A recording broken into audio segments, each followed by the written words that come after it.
Louvado seja nosso Senhor Jesus Cristo. Esta é a Rádio Vaticano, junto com Vatican Media e Vatican News, que passa a transmitir diretamente de Borgo Ignácia, na região italiana da Puglia, a sessão sobre inteligência artificial com a participação do Papa Francisco no âmbito do G7. Nos estúdios, Silvonei José. Papa participa da sessão do G7 sobre inteligência artificial. É a primeira vez que um pontífice participa da reunião de cúpula do grupo, que é integrado, além da Itália, pelos Estados Unidos, Canadá, França, Reino Unido, Alemanha e Japão. Papa Francisco, que chegou por volta de 12:30 a Borgo Ignácia, nesse momento chega junto com a primeira-ministra da Itália, Giorgia Meloni. Papa Francisco na cadeira de rodas, como já vemos tradicionalmente, para facilitar. Vemos que saúda também Macron, os líderes mundiais que se fazem presente nessa sessão do G7. Von der Leyen, que é da União Europeia. Temos um momento em que o Papa saúda pessoalmente cada um dos líderes mundiais. Milei, da Argentina, naturalmente.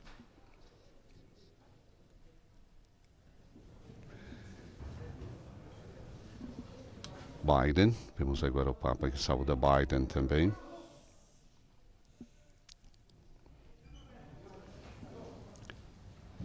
Momento, recordamos, é previsto um encontro ainda com Biden. Erdogan, Turquia, presidente da Turquia.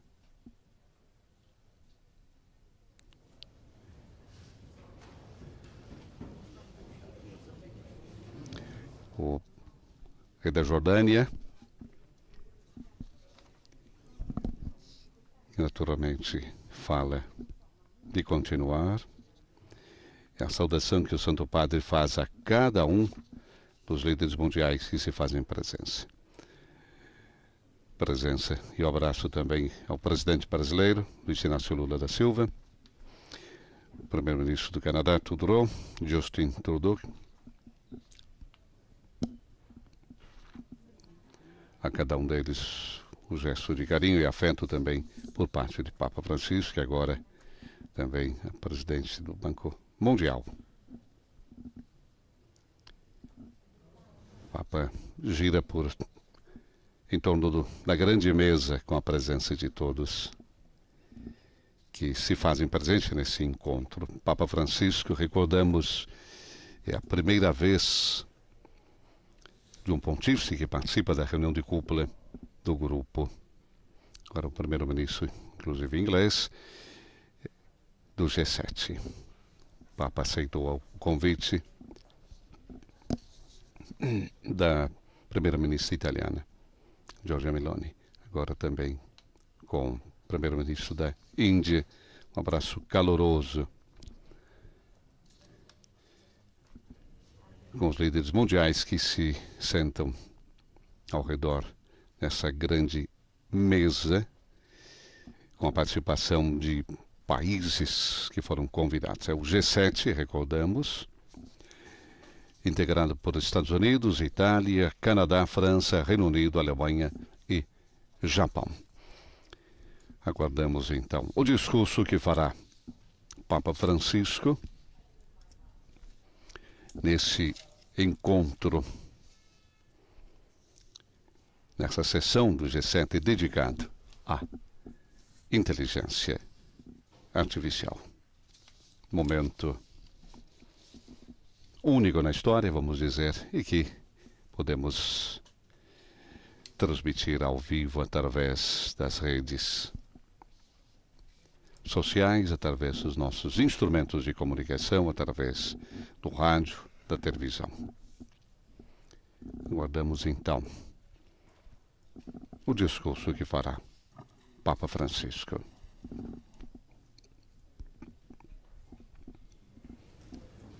Discurso, recordamos, da sessão sobre inteligência artificial. Saudação ao Santo Padre, dizendo da alegria de aceitar o convite de participar desse encontro, desse polo. É a primeira-ministra italiana Meloni que dá as boas-vindas a todos. Essa terra histórica que representa também o encontro de civilizações,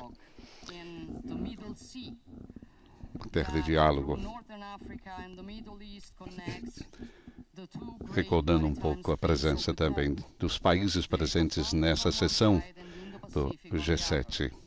As boas-vindas a todos.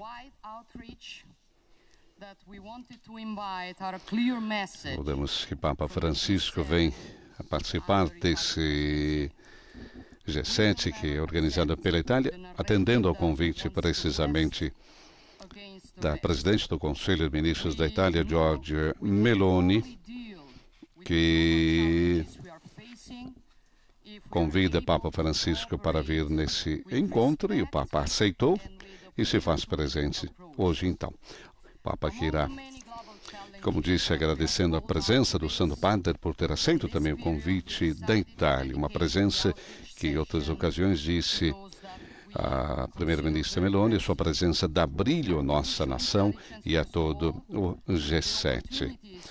Meloni agora introduz a temática dessa sessão, dedicada à inteligência artificial aberta também a países não membros do G7, entre os quais recordamos a presença do Brasil.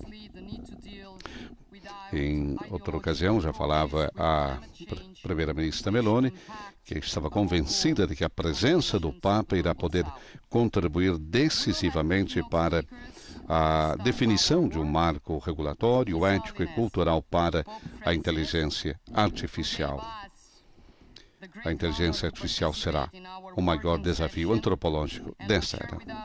Uma tecnologia que pode gerar grandes oportunidades, mas que também traz consigo enormes riscos, além de afetar inevitavelmente os equilíbrios globais. Nosso compromisso, disse, é desenvolver mecanismos de governança para garantir que a inteligência artificial seja centrada no ser humano e controlada pelo ser humano, ou seja, que mantenha a pessoa no centro e tenha mesmo como seu fim. Agora, recordando a presença, os vários líderes mundiais, saudando, muito obrigado, Santo Padre, pela sua presença e por ter aceito também o convite para estar conosco. Vamos ver agora. Obrigado tanto pela atenção dos senhores. Ok, eu tenho duas versões. Aquela longa e aquela breve. Vou ler a breve. Somente.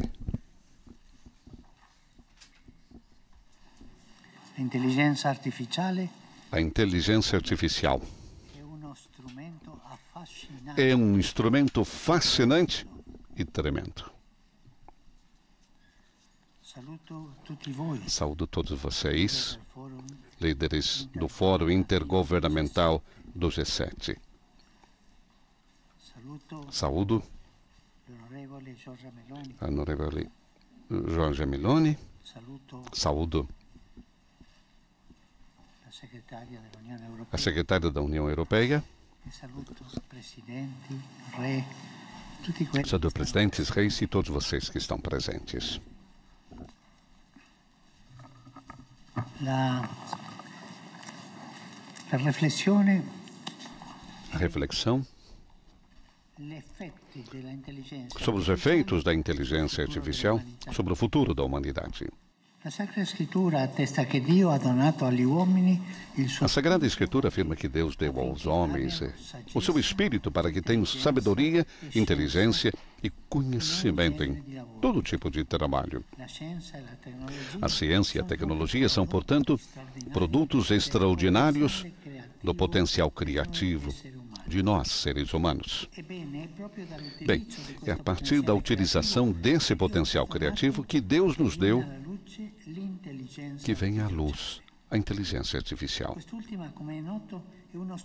Essa última, como se sabe, é um instrumento extremamente poderoso, usado em muitas áreas do agir humano, da medicina ao mundo do trabalho, da cultura ao âmbito da comunicação, da educação à política.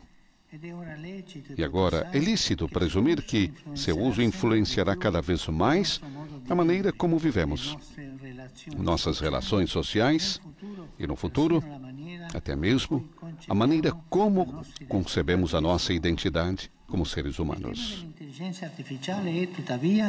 O tema da inteligência artificial, no entanto, é frequentemente percebido como ambivalente. Por um lado, ele entusiasma pelas possibilidades que oferece. Por outro, gera temor pelas consequências que deixa prever.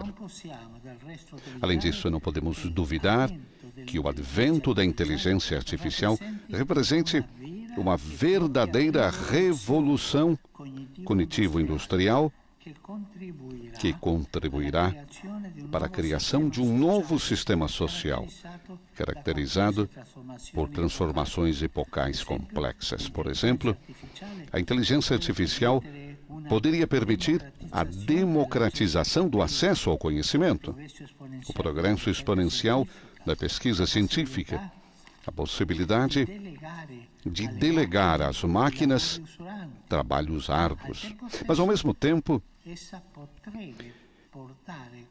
poderia trazer consigo uma maior injustiça entre as nações avançadas e as em desenvolvimento, entre as classes sociais dominantes e as classes sociais oprimidas, comprometendo assim a possibilidade de uma cultura do encontro em favor de uma cultura do descarte. Esse é o perigo. A portata di queste complesse trasformazioni è ovviamente legata al rapido sviluppo tecnologico. A extensão dessas transformações complexas está obviamente ligada ao rápido desenvolvimento tecnológico da própria inteligência artificial.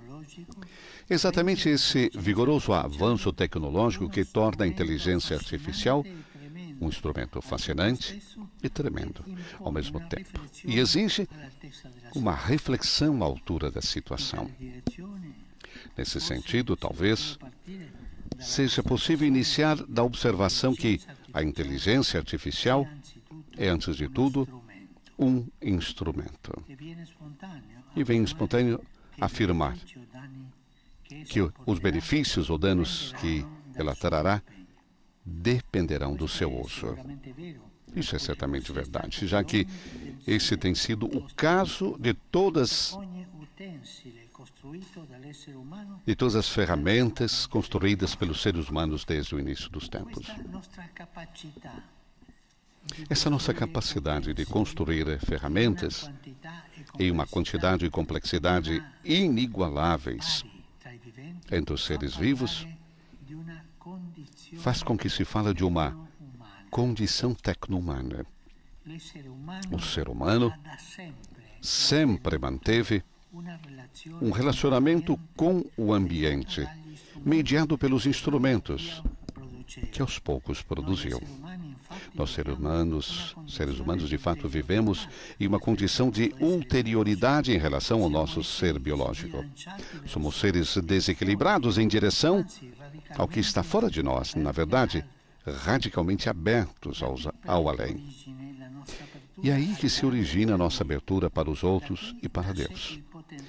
É aí que se origina o potencial criativo de nossa inteligência, em termos de cultura e beleza. É aí que se origina a nossa capacidade técnica. A tecnologia é, portanto, um traço dessa nossa ulterioridade. Entretanto, o uso de nossas ferramentas nem sempre é direcionado exclusivamente para o bem. Mesmo que o ser humano sinta dentro de si uma vocação para o além e para o conhecimento vivido como instrumento do bem a serviço dos irmãos e da casa comum, isso nem sempre acontece. Pelo contrário, não poucas vezes, precisamente por causa de sua radical liberdade, a humanidade perverteu os fins de seu ser, transformando-se em inimiga de si mesma e inimiga do planeta. O mesmo destino pode se abater sobre os instrumentos tecnológicos. Somente se for garantida sua vocação ao serviço do homem. Os instrumentos tecnológicos revelarão não só a grandeza e a dignidade únicas do ser humano, mas também o mandato que este recebeu de cultivar e cuidar o planeta e todos os seus habitantes. Falar de tecnologia é falar do que significa ser humano e, portanto, de nossa condição única entre liberdade e responsabilidade, ou seja, é falar de ética. Não se pode descartar uma coisa da outra. Isso é verdade em maior medida para a inteligência artificial, que é um instrumento ainda mais complexo. Eu quase diria que é um instrumento sui generis. É sempre bom lembrar que a máquina pode, em certas formas e por esses novos meios, produzir escolhas algorítmicas. O que a máquina faz é uma escolha técnica entre várias possibilidades e se baseia em critérios bem definidos ou em interferências estatísticas. O ser humano, por outro lado, não apenas escolhe, mas em seu coração é capaz de decidir. Por essa razão, diante dos prodígios das máquinas, que parecem ser capazes de escolher independentemente, devemos ter claro que o ser humano deve sempre ficar com a decisão, mesmo com os tons dramáticos e urgentes, com os quais às vezes se apresenta em nossas vidas. Condenaríamos a humanidade a um futuro sem esperança. Se tirássemos das pessoas a capacidade de decidir sobre si mesmas e suas vidas, condenando-as a depender das escolhas das máquinas. Precisamos garantir e proteger um espaço para o controle humano significativo sobre o processo de escolha dos programas de inteligência artificial. A própria dignidade humana depende disso. Precisamente sobre essa questão, permitam-me insistir. É um drama como os dos conflitos armados. É urgente repensar o desenvolvimento e o uso de dispositivos como as chamadas armas letais autônomas, para proibir seu uso, começando já com um compromisso factível e concreto de introduzir um sempre maior e significativo controle humano. Nenhuma máquina jamais deveria escolher se tirar a vida de um ser humano. Colocar a dignidade da pessoa de volta ao centro, em vista de uma proposta ética compartilhada. Aqui, agora, como já disse, uma observação mais geral deve ser acrescentada ao que já foi dito. A época de inovação tecnológica pela qual estamos passando atual é, de fato, acompanhado por uma conjuntura social particular e sem precedentes. Registra-se como uma perda, ou pelo menos uma eclipse do sentido do humano e uma aparente insignificância do conceito de dignidade humana. Assim, nesta época, em que os programas de inteligência artificial questionam o ser humano e suas ações, é precisamente a fraqueza do ethos, ligado à percepção do valor e da dignidade da pessoa humana, que corre o risco de ser o maior vulnus da implementação e no desenvolvimento desses sistemas. De fato, não podemos esquecer que nenhuma inovação é neutra. Nenhuma inovação é neutra. A tecnologia nasce com um propósito e, em seu impacto na sociedade humana, sempre representa uma forma de ordem nas relações sociais e uma disposição de poder, permitindo que alguns realizem ações e impedindo que outros realizem outras. Essa constitutiva dimensão de poder da tecnologia sempre inclui, de forma mais ou menos explícita, a visão de um mundo daqueles que a criaram e a desenvolveram. Isso também se aplica aos programas de inteligência artificial. Para que esses programas sejam instrumentos de construção do bem e de um amanhã melhor, devem estar sempre voltados para o bem de todos os seres humanos. Devem ter uma inspiração ética. A decisão ética, de fato, é aquela que leva em conta não apenas os resultados de uma ação, mas também os valores em jogo e os deveres que derivam desses valores. É por isso que saudei, com favor, a assinatura em Roma, em 2020, da Rome Call for Ethics e seu apoio a essa forma de moderação ética dos algoritmos e programas de inteligência artificial que eu chamei de algorética. Em um contexto plural e global, no qual diferentes sensibilidades e hierarquias plurais nas escalas de valores também são exibidas, parece difícil encontrar uma única hierarquia de valores. Mas na análise ética, também podemos recorrer a outros tipos de instrumentos. Se tivermos dificuldade para definir um único conjunto de valores globais, podemos, no entanto, encontrar princípios compartilhados com os quais abordar e resolver eventuais dilemas ou conflitos do viver. E, por último, a política da qual precisamos. Precisamos de uma política sobre isso.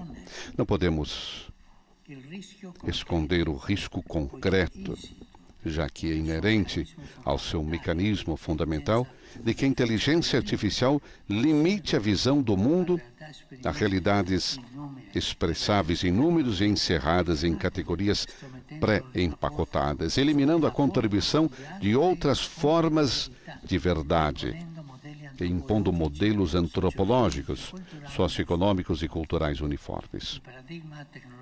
O paradigma tecnológico encarnado pela inteligência artificial corre o risco de abrir espaço para um paradigma muito mais perigoso, que já identifiquei com o nome de paradigma tecnocrático. É exatamente aqui que é urgente ação política. Como recorda a encíclica Fratelli Tutti. Certamente para muitos, a política hoje é uma palavra feia. E não se pode ignorar que, por detrás desse fato, muitas vezes estão os erros, a corrupção, a ineficiência de alguns políticos. Não de todos, de alguns.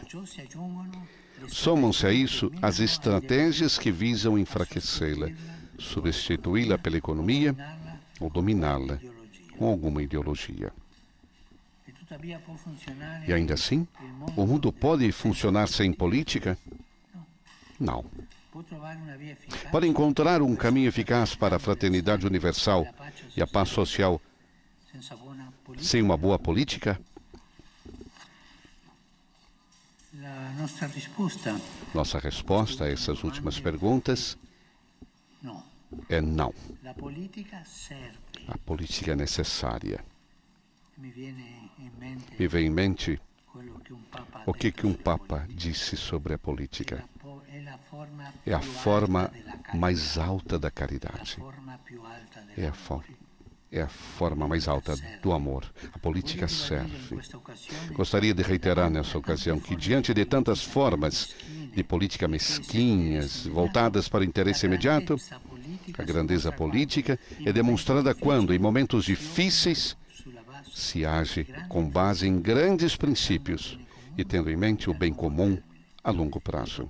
O poder político tem dificuldade em acolher esse dever em um projeto de nação e, mais ainda, em um projeto comum para a humanidade presente e futura.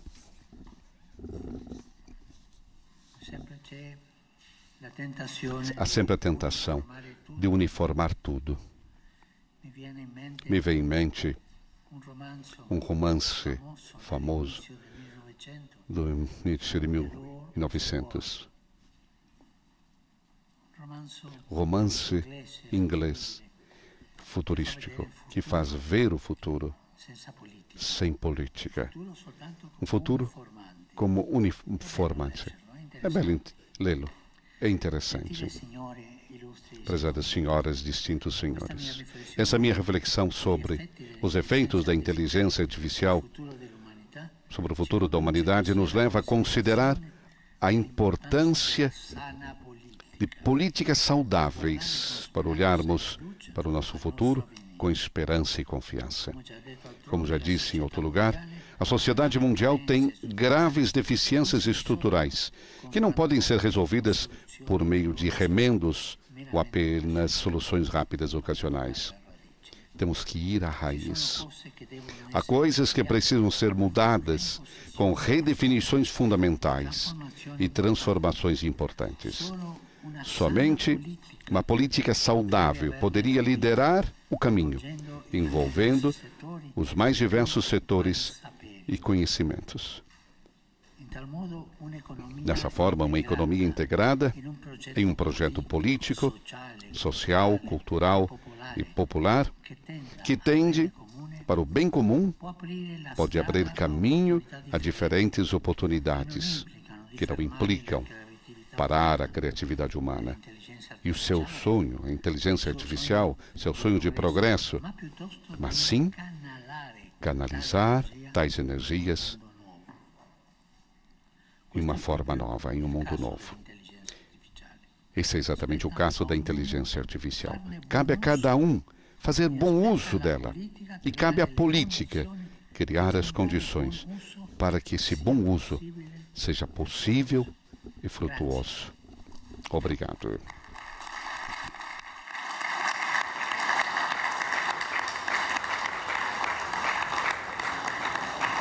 Conclui assim Papa Francisco.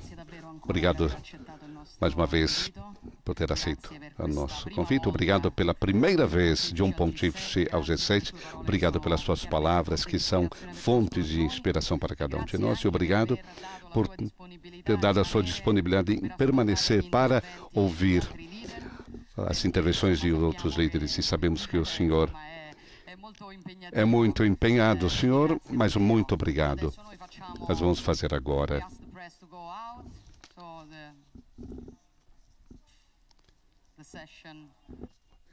bom, termina assim então a sessão com a presença do Papa Francisco, que, como disse a primeira-ministra Meloni, vai ficar para ouvir também o que dirão os demais líderes, e chegamos à conclusão desse momento, vamos dizer, histórico, porque é a primeira vez de um pontífice que participa de um G7. E o Papa que trouxe então a sua reflexão hoje sobre os efeitos da inteligência artificial sobre o futuro da humanidade. Agradecendo mais uma vez a sua presença, você que esteve conosco através do rádio, da televisão e das nossas redes sociais. Nos estúdios da Rádio Vaticano, Silvonei José. Louvado seja nosso Senhor Jesus Cristo.